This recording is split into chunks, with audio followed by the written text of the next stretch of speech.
Selain menjadi objek wisata spiritual, kawasan Serangan juga menjadi salah satu lokasi wisata tirta atau water sport.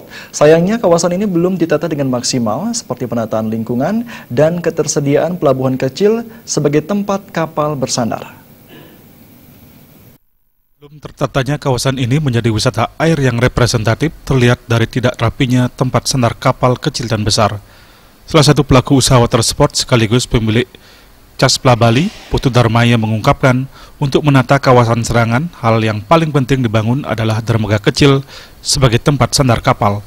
Saat ini pelaku usaha bersama Desa Adat telah membangun dermaga portable yang sewaktu-waktu bisa dibongkar jika dinilai menyalahi aturan.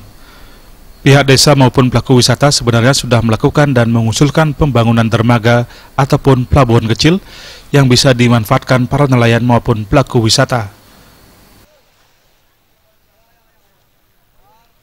Keterbatasan armada untuk ngangkutnya bukan memilih sih, kita memprioritaskan siapa yang booking duluan.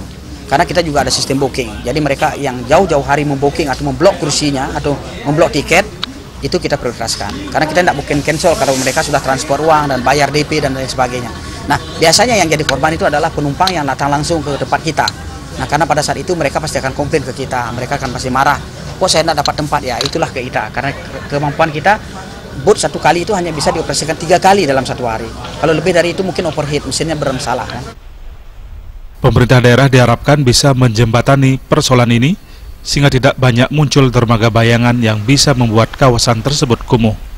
Trimaja dan Ratna, Bali TV.